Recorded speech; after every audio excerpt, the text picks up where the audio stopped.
Okay, like Matthew mentioned, there's a lot of advantages of using cover crops in your orchards, and like the reducing soil erosion, providing organic matter, improving soil structure, etc., etc. And we're not finished with the lesion nematodes yet, because as far as apple orchards are concerned, it's important not to use a cover crop, which is a very good host for these lesion nematodes, because you're just going to increase the problem. So in the light of that, this was a project to screen for the host status of a couple of cover crops for root lesion nematodes. This slide I had previously, but the root lesion nematodes,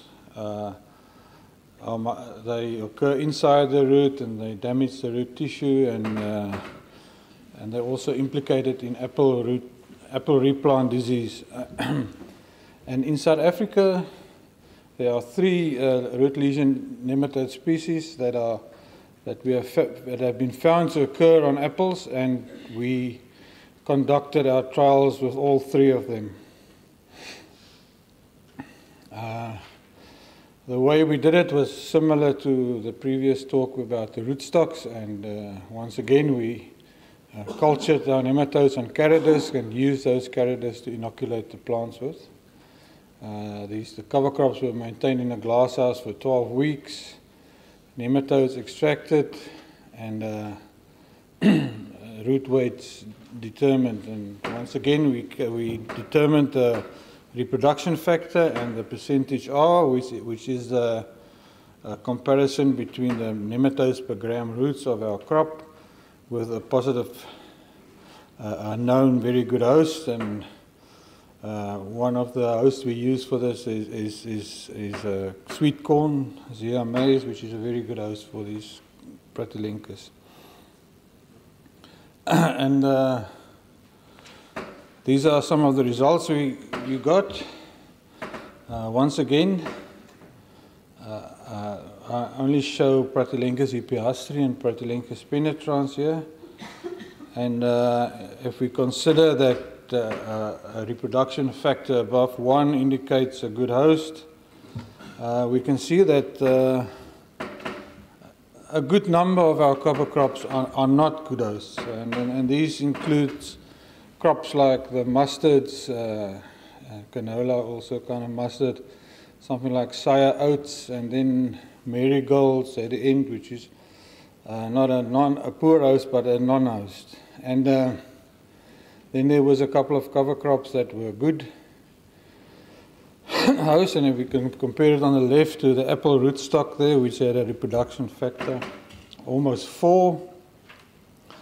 Both for Protyllenchus penetrans and epiastri, we can see that other crops like pink ceradella, rye, nasturtium, and clover were good hosts. But obvious here is a difference between the 2 species. Protyllenchus penetrans, where rye is a good host for Protyllenchus penetrans, but not for Protyllenchus epiastri, which is all good news, because 80% of the populations in our apple orchards are Protyllenchus epiastri. And also in the case of clover was the same, Protyllenchus penetrans, a good host for Protyllenchus penetrans, but not for epiastri. So as previously also shown in the rootstock trial, penetrans is definitely a more virulent pathogen, or if we can call it a pathogen. Penetrans is adapted to more temperate climates, while as epiastri originated in more subtropical climates, so that could be one of the reasons. Okay, so to end off with, I would just suggest some implementation consideration when using these cover crops. And first of all, of course, the host status. I would not advise using a cover crop that's a good host for the Protyllenchus in the orchards, and that is what happened with Matthew's buckwheat, which is what turned out to be a good host.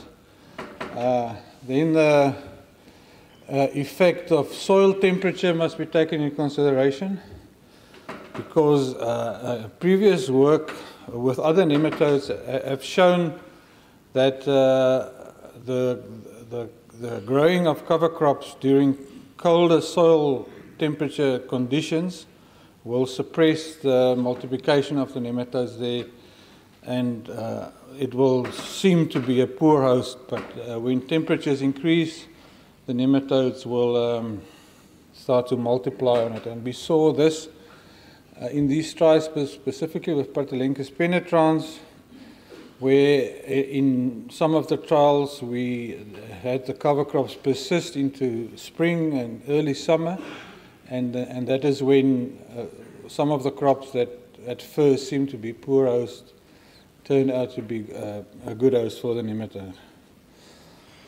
Then, and this is just an idea, we could also consider our planting windows and management strategies. For instance, in non-bearing orchards, we could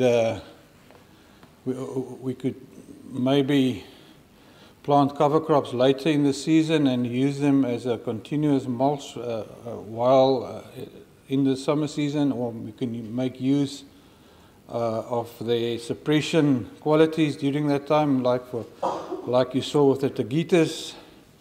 And also the cover crop, if it is allowed to grow on in something like a non-bearing orchard, can be used to continuously add organic matter and carbon to the soil while growing. Thank you.